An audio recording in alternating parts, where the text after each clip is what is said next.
সুপ্রিয় দর্শক, দেশে এবং দেশের বাইরে বিশ্বের যেকোনো প্রান্ত থেকে যারা এই মুহূর্তে দৈনিক গণকণ্ঠের লাইভ অনুষ্ঠান দেখছেন, আপনাদেরকে স্বাগত জানাচ্ছি। আমি সালাম মাহমুদ।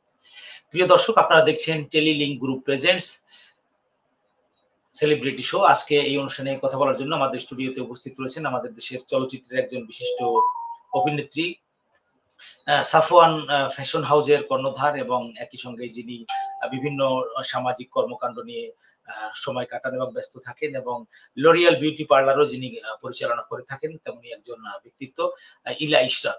ইলা ইশরাত, আপনাকে স্বাগত জানাচ্ছি আমাদের সেলিব্রিটি শো অনুষ্ঠানে। আপনি কেমন আছেন?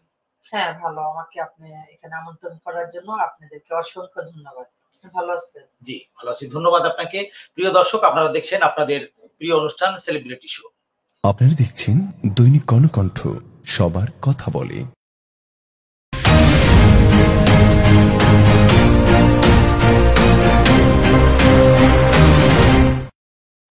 জি, ধন্যবাদ। তো ইলা ইশরাত, আপনি একজন চলচ্চিত্রের সঙ্গে সম্পৃক্ত ব্যক্তিত্ব এবং অনেকগুলো চলচ্চিত্রে অভিনয় করেছেন। তো চলচ্চিত্রের শিল্পী সমিতির যে নির্বাচনটি আমরা দেখলাম যে ব্যাপক উৎসাহ উদ্দীপনা এবং অনেকের অংশগ্রহণে একটি নির্বাচন হলো, এবং নির্বাচনের ফলাফলও আমরা হাতে ইতিমধ্যে পেয়েছি। তো ২০২২ সালের নির্বাচনটি আপনি দেখেছেন, এবং ২০২৪ এবার যে নির্বাচনটি হলো শিল্পী সমিতির, আপনি দেখেছেন। তো আপনি কিভাবে মূল্যায়ন করবেন এই যে ইলেকশনটা নিয়ে, আপনি কি বলবেন?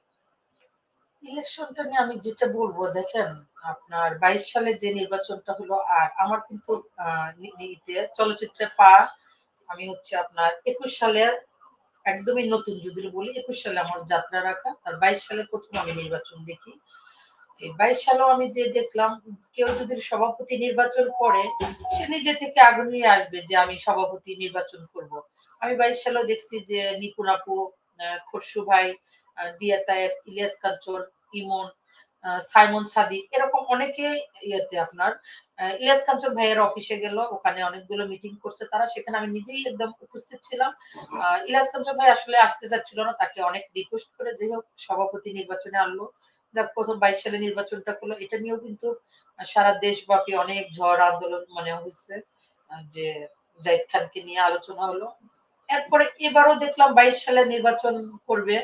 নিপুণ আপু এবারও অনন্ত জলিলের কাছে গেল যে সভাপতি নির্বাচন করার জন্য। পাশাপাশি আপনার হলো শাকিব খানের কাছে গেছে নির্বাচন করার জন্য। আমার মতে যে নির্বাচন করবে সেই তো আগ্রহী আসবে যে আমি সভাপতি নির্বাচন করবো। এখন নিপুণ আপু কি এমন দায় পড়ছে, সে বারবার সভাপতি খুঁজতে যায়, আর একটা মেয়ে মানুষ হয়ে এত দৌড়ঝাঁপ এগুলো করার আমি জানি না কেন করে। ইলিয়াস কাঞ্চন ভাই কিন্তু নিজেও বললো যে আমাকে আমি নির্বাচন করতাম না ২২ সালে, কিন্তু আমাকে ২২ সালে একজন ফোন দেয়, তার একজনের রিকোয়েস্ট রাখতে গিয়ে সে নির্বাচনে আসে। এবারে দেখেন নির্বাচনটা কিন্তু আসলে খুব সুষ্ঠু সুন্দর একটা নির্বাচন হয়েছে। আমরা খসরু ভাইকে অসংখ্য ধন্যবাদ জানাবো, উনি একজন বর্তমান আমাদের যে এরকম একটা নির্বাচন সুন্দর একটা উপহার দিচ্ছে। আর দর্শক যারাই আছে, শিল্পী সমিতির সদস্য বা বলেন সবাই, সব শিল্পীরাই আসলে বিজ্জল ভাইকে চাইছে। উনি আসলে দানবীর বলতে বাস্তব একটা, উনি খুব জনপ্রিয়তা মানুষ, ওনার একটা ভালো মন আছে, উনি ২ হাত ভরে মানুষকে করে, এই জন্য সবাই তাকে চাইছে শিল্পী সমিতিতে, নিশা সদর্গ ভাই এগুলো। এবারকার নির্বাচনটা ভালো হয়েছে, খুব সুন্দর হয়েছে, কোনো আন্দোলন হয়নি। যদিও গতকাল গেছে কালকে হয়তো ডিসিতে একটু হট্টগোল হয়েছে, অনেক জার্নালিস্ট ছিল, হয়তো ভুল বোঝাবুঝির কারণে, কিন্তু নির্বাচনটা খুব সুন্দর হয়েছে ২৪ সালের নির্বাচন। জি, ধন্যবাদ। তো আপনি লরিয়াল বিউটি পার্লার এবং একটি ফ্যাশন হাউস পরিচালনা করছেন। তো আমাদের পোশাক শিল্পের বর্তমানে কি অবস্থা, এবং এবার যে ঈদ বা বৈশাখ আছে, অনেক সময় ভারত থেকে মানুষ পোশাক বা শাড়িগুলো এনে থাকে। কিন্তু এইবার সেটি অনেক কম দেখা গেছে। তো আমাদের পোশাকের কি অবস্থা, বা এই গরমের সময় আসলে কি ধরনের ফ্যাশন বা পোশাক পরা উচিত আমাদের ভোক্তাদের? আসলে কি, ফ্যাশনের যুগ যদি বলেন, অনলাইন যুগ এসে ফ্যাশনের যুগটা আসলে আরো মান বেশি বেড়েছে মনে করি। হয়তো অনেকে মনে করে আমি আজকে এই ড্রেসটা পরছি, একটা প্রোগ্রামে গেছি, এটা দেখবার ফটো তুলছি, তুলে আমি হয়তো ফেসবুকে পোস্ট দিছি, আরেকটা প্রোগ্রামে যাবো, আমি এই ড্রেসটা পরবো না। এই জন্য মনে করবো ড্রেসের মান অনেক বাড়ছে। এবং ড্রেসের যদি মান বলি, অনেকে হয়তো ড্রেস বিক্রি করে দোকানে, ড্রেসের নাম কে কেমন জানে জানি না। আমি যেমন আমার শোরুমের ড্রেসগুলো বিক্রি করি, যেমন মনে করেন গোলামের, তারপরে হচ্ছে অর্গানজা, লরিয়াল, তারপরে হচ্ছে আপনার ইওলো, সব ধরনের কালেকশনই আমার কাছে আছে মোটামুটি ভালো। মনে করেন ফিরদৌস, মাহলা, এরকম আপনার বাটিক বলেন, ডায়মন্ড বাটিক, সব ধরনের কালেকশনই আছে এবং ড্রেসের দিক দিয়ে আমি ভালো বিজনেস করছি এই বাড়িতে। জি ধন্যবাদ। তো আমরা এ পর্যায়ে একটু আপনার কাছে জানবো যে আমাদের যে চিকিৎসা ব্যবস্থা, যে স্বাস্থ্যসেবা আমাদের অনেক রোগীরা সিঙ্গাপুরে, ভারতে বিভিন্ন জায়গায় আগে চিকিৎসা করাতে যেত এবং বর্তমানে বাংলাদেশে অনেকে চিকিৎসা নিচ্ছে। আবার বিদেশেও যাচ্ছে। কিন্তু এখন বিদেশে যাওয়ার পরিমাণটা কেমন বা বাংলাদেশে যারা চিকিৎসা করে ডাক্তাররা আসলে কেমন চিকিৎসা দিচ্ছেন? আপনার জানা মতে যদি একটু বলেন। আমি মনে করব বাংলাদেশে এখন যথেষ্ট ভালো চিকিৎসা হচ্ছে এবং খুবই চিকিৎসার মান ভালো। বাইরে যেতে হয় না। কিন্তু অনেকে মনে করে হয়তো ভেলোর যায়, হয়তো চেন্নাই যায়, তারা চিকিৎসা করার জন্য ইন্ডিয়া যাচ্ছে, কলকাতা। আমি মনে করব বাংলাদেশের চিকিৎসার মানটা খুবই ভালো যদি আমরা আশপাশে খেয়াল করি। কারণ অনেকে কিন্তু আবার ডাক্তারদের বলেও যে কষাই, যে ডাক্তাররা ভিজিট নেয়। দেখেন ৭০,০০০ স্টুডেন্ট পরীক্ষা দেয় আপনার সরকারিভাবে, ৬,০০০ স্টুডেন্ট এখানে পাস করে। তাহলে আর বাকি স্টুডেন্ট গুলো তারা হয়তো ভালো কোনো প্রাইভেট ভাবে তারা পড়ালেখা করতেছে। একটা প্রাইভেট ভাবে ভালোভাবে পড়ালেখা করতে গেলে বলেন সমরিতা হসপিটাল, হলি কোর্স, যেমন আপনার মার্কস হসপিটাল, এরকম অনেক ভালো ভালো হসপিটাল আছে। লেভেট, এমনি সিনা, এগুলো প্রথম ভর্তি হতে গেলেই ৩০ লাখ টাকা এককালীন পেমেন্ট দিতে হয়।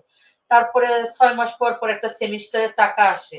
তাহলে যে বাবা মা স্বপ্ন দেখে যে আমার ছেলে বা মেয়ে আমি তাকে ডাক্তার বানাবো, তার জীবনে কত তিল তিল করে খুব কষ্ট স্বীকার করে সে একটা ভালো আহ, কিছু কিনতে চাইলেও কিনে না, ভালো কিছু পড়তে চাইলে পড়ে না, খাওয়া দাওয়ার দিতে খুব হিসাব করে চলে, মনে করে এই কিছুদিন পরে আমার সন্তানের এই টাকাটা দিতে হবে, এই সন্তান এটা দিতে হবে। তাহলে কত কষ্ট করে একটা মা বাবার স্বপ্ন বাস্তবায়ন করে একটা সন্তানকে ডাক্তার বানায়। তাহলে এই যে কত টাকা খরচ করে একটা সন্তান ডাক্তার হচ্ছে, তাহলে এটা বুঝতে হবে আমরা কেন ডাক্তারকে কষাই বলি। তাহলে কি ডাক্তাররা ট্রিটমেন্ট করবে, তারা ভিজিট তো অবশ্যই নিবে, তারা এত টাকা আরো খরচ করে পড়াশোনা করলো। এটার পাশাপাশি যদি আমি বলি বাংলাদেশে আপনার যেমন কিডনি হসপিটালে আপনার ডায়ালিসিস গুলো হয়। আগে কিছু কিছু ডায়ালিসিস জন্য বাইরে যেতে হতো, এটা আমাদের বাংলাদেশে এখন খুব সুন্দর হুইল চেয়ারে বসে যাচ্ছে, তারা আসলে সুস্থ স্বাভাবিক ভাবে হিতে চলে আসতেছে। তারপরে আপনার মানসিক হসপিটাল, মানে আমাদের চিকিৎসার দিক দিয়ে এক নম্বরে যদি বলি একদম খুব ভালো সুন্দর চিকিৎসা আমাদের বাংলাদেশে আসলে। হ্যাঁ, যেটা ভুল হয় অনেক হসপিটালে, অনেক প্রাইভেট ক্লিনিক হয়তো চিপাই চাপে অনেক হয়ে গেছে বেশি। এরা লাইসেন্স আছে কিনা জানি না, তবে এদিকে একটু সরকারের নজর দেওয়া। আর পাশাপাশি এই যারা প্রাইভেট ক্লিনিক গুলো আপনারা চালান, দেখেন আমরা পেশেন্ট যারা যাই হয়তো ঘন্টার পর ঘন্টা বসে থাকি, আমাদের টাকা দিয়ে আপনার হসপিটালটা চলে, পরিচালনা হয়। স্টাফের বেতন বলেন, অ্যাসিস্ট্যান্টের বেতন, আয়ার বেতন, সবকিছুই হয়। তাহলে আপনার এমন অ্যাসিস্ট্যান্ট আছে হয়তো একটা রুগী একটা জিনিস বুঝে না, অনেক রুগী হয়তো লেখাপড়া জানে একটু কম, ডাক্তার দেখাতে গেছে, একবারের জায়গায় দুইবার হয়তো একটা অ্যাসিস্ট্যান্টকে জিজ্ঞেস করতেছে আপু এটা কোথায় যাবো, এই ব্লাডটা টেস্ট করবো বা এই টেস্টটা কোথায় দিব। অ্যাসিস্ট্যান্ট গুলো হয়তো এমন কিছু ব্যবহার করে, খুবই খারাপ বিহেভ করে, দেখা গেল পেশেন্টের সাথে। মনে হয় কি মানে অ্যাসিস্ট্যান্ট যেন কি একটা, আসলে পেশেন্ট কে সাথে এই ব্যবহারটা করা ঠিক না। প্রতিটা হসপিটালের কর্তৃপক্ষ, চেয়ারম্যান বা যে দায়িত্বহীন আছে, একটা প্রতি মাসে ভালো একটা মিটিং করা দরকার। অ্যাসিস্ট্যান্ট বা হসপিটালের দায়িত্বহীন যারা আছে, যারা রুগীদের সাথে ভালো সেবা এবং ভালো কথা বলে সুন্দর মতো, এটা দরকার। কিন্তু চিকিৎসা খারাপ এটা বলবো না, বাংলাদেশের চিকিৎসা যথেষ্ট পরিমাণ এখন বর্তমান ভালো। এবার একটু আপনার চলচ্চিত্রের দিকে আসি। আপনি বেশ কিছু চলচ্চিত্রে অভিনয় করেছেন। তো যে চলচ্চিত্রগুলোতে অভিনয় করেছেন সেখানে আপনার অভিনয় করতে কেমন লেগেছে? বা যারা কোয়ার্টিস্ট ছিল, নায়ক, নায়িকা বা ভিলেন যাদের সঙ্গে কাজ করেছেন সহশিল্পী, কাজের অভিজ্ঞতা সম্পর্কে যদি একটু আমাদের দর্শকদের উদ্দেশ্যে বলেন। আসলে আমি তো একদমই নতুন। আমার অনেকে তো চলচ্চিত্র আসলে মিডিয়াতে কাজ করাটা পছন্দ করে না। তবে আমার পরিবারও কেউ পছন্দ করে না। তবে আমার কথা হলো আমি ১০ টা কাজ করব না। বছরে ১ টা কাজ করব, সেটা ভালো কাজ। আর ভাবি, বোন বা আমি তাই করতেছি, সেটাই করতেছি। এর বাইরেও আমার অনেক আসে, অনেকগুলো সেই গল্পের সাথে যায় না বা আমার পোশাকের সাথে যায় না। আমার ওটা এইজন্য আমি কাজ করি না। একটু বেশিই কাজ করি। আমি এই পর্যন্ত ৩ টা ছবি করলাম।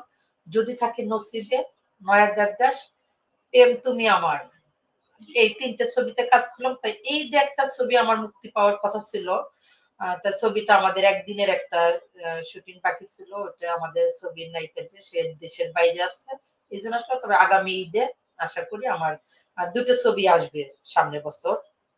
এর পাশাপাশি আমি যে প্রথম ছবিতে কাজ করলাম, সবচেয়ে ভাগ্যের ব্যাপার, আমাদের চলচ্চিত্রে কাজী হায়াৎ আঙ্কেলকে বলা হয় একজন ব্রান্ড। উনি ছিল আমার হচ্ছে বাবার চরিত্রে। এখানে রেবেকা আপা কাজ করে, দুলারি আপা কাজ করছে এই ছবিতে, সরল হাসমত ছিল, তারপরে নোভেন আমার হিরো, যে আমি যার বোনের ক্যারেক্টার করি, আমার হিরো ভাই, তা সে হচ্ছে নোভেন। সবাই জনপ্রিয়তা পুরান, খুবই মানে একটা জনপ্রিয়তা পরিচিতি। তো আপনি চলচ্চিত্রেও কাজ করছেন এবং উদ্যোক্তা হিসেবে আপনি অনেক সফল এবং বেশ কিছু পুরস্কারেও আপনি ভূষিত হয়েছেন। তো এই পুরস্কারগুলো আপনাকে কিভাবে অনুপ্রাণিত করে বা আপনি কি, কি পুরস্কার পেয়েছেন? হ্যাঁ, এটা আসলে আমি পুরস্কার ঘোষিত করার জন্য খুবই ভালো লাগে, আসলে নিজেকে খুব মানে মনে করি। আমি একটা প্রথম পুরস্কার করলাম হলো আপনার television reporter unit of Bangladesh trough থেকে। এরপরে স্বপ্ন গড়ার স্বপ্ন করি ৩ দশকে আমরা করি।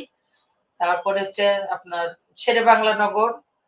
এর পাশাপাশি হচ্ছে আপনার নারী উদ্যোক্তা হিসাবে। তারপরে আছে এরকম ৬টা পুরস্কার এই পর্যন্ত আমি। জি। ধন্যবাদ। তো আপনি একজন সফল উদ্যোক্তা এবং চলচ্চিত্রেও এখন সুন্দর কাজ করে যাচ্ছেন। তো আগামীতে আপনার কি পরিকল্পনা রয়েছে বা কি স্বপ্ন রয়েছে? মানুষের কল্যাণে বা মানুষের জন্য কাজ করার ক্ষেত্রে আপনার কি পরিকল্পনা আছে? আসলে কি আমার ভালো লাগে কোনটা জানেন? যদি বলি, আমার ফ্যামিলিগত ভাবে এবং অন্যর জন্য মানুষের চাওয়া পাওয়া আছে না? যেমন আমি একটা আমাদের পরিবার নিয়ে বলি, বা অন্য কোনো পরিবার যদি বলেন, কারো না কারো পরিবার কিন্তু ৩টা বা ৫টা ৬টা, অনেকের পরিবার বড় থাকে, অনেকের পরিবার ছোট ফ্যামিলি। দেখা গেল আত্মীয়-স্বজনের ভিতর একজন একটু আর্থিক অবস্থা খুব কম থাকে। সবার তো আর এক থাকে না।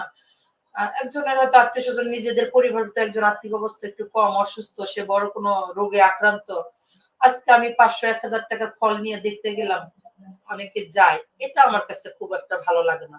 এটা না নিয়ে যদি আমরা ফ্যামিলিগত ভাবে একটা সিদ্ধান্ত নেই খুব সুন্দরভাবে, যে এই মানুষটা অসুস্থ, আমাদের ফ্যামিলির ভিতরে নিজেরাই তার জন্য কি করা যায়? সবাই মিলে একটা একান্ত সিদ্ধান্ত নিয়ে মাথা পিছু, ঘর পিছু যদি আমরা ৫,০০০ করে নিলেও তাও দেখা যায় ৫০,০০০ টাকা হয়ে যায় ১০ জন। সে টাকাটা যদি তার হাতে আমরা উঠিয়ে দিতে পারি, এটা মনে হয় তার জন্য একটা মেডিসিন এবং চিকিৎসা নেওয়ার জন্য তার একটা আর্থিক সহযোগিতা হয়।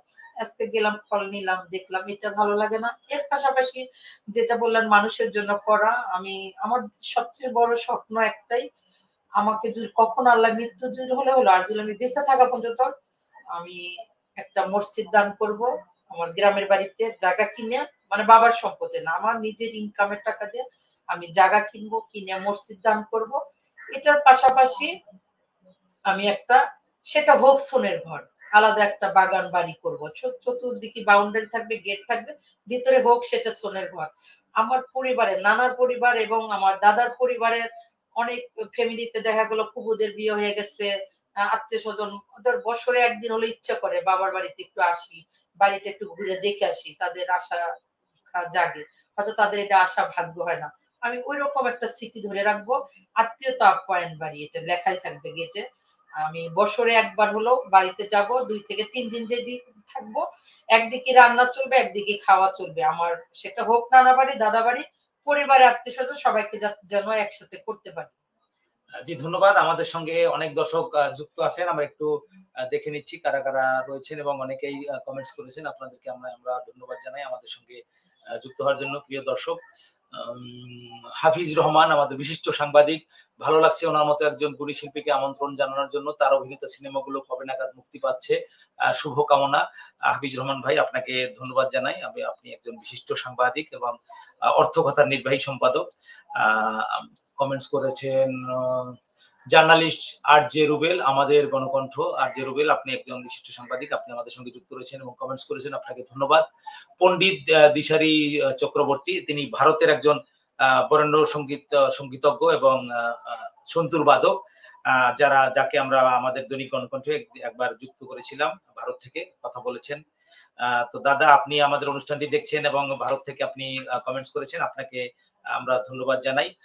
তো আমরা অনুষ্ঠান শেষ করব। আপনি আমাদের স্টুডিওতে এসেছেন, সময় দিয়েছেন, আপনাকে ধন্যবাদ। আমাদের দর্শকদের উদ্দেশ্যে যদি আপনি কিছু বলেন। দর্শকদের উদ্দেশ্যে একটাই বলবো, যে কোনো কাজে কখনো ভেঙে পড়বেন না। যেখানে আপনি ক্ষতিগ্রস্ত, সেখান থেকে আবার ঘুরে উঠে দাঁড়ানোর চেষ্টা করবেন। আর আসলে কি আমাদের নিজেকে নিয়ে এখন ভাবতে হয় না, নিজেকে নিয়ে প্রতিবেশী আরো বেশি ভাবে। তবে মানুষের কথা কান দিলে জীবনের সামনের দিনগুলো সুন্দর করতে পারবেন না, আর চেষ্টা থাকলে ভালো কিছু করতে পারবেন না। এটাই প্রত্যাশা। আপনারাও আমাদের সাথে থাকার জন্য অসংখ্য ধন্যবাদ দর্শককে। জি, ধন্যবাদ প্রিয় দর্শক। এতক্ষণ আপনারা দেখলেন আপনাদের প্রিয় অনুষ্ঠান সেলিব্রিটি শো।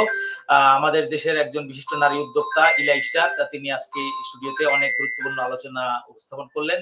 পরবর্তী অনুষ্ঠানে আবার কথা হবে। সবাই ভালো থাকবেন, সুন্দর থাকবেন, দৈনিক গণকণ্ঠের সঙ্গে থাকবেন। আল্লাহ হাফেজ। আপনারা দেখছেন দৈনিক কর্ণকণ্ঠ, সবার কথা বলে।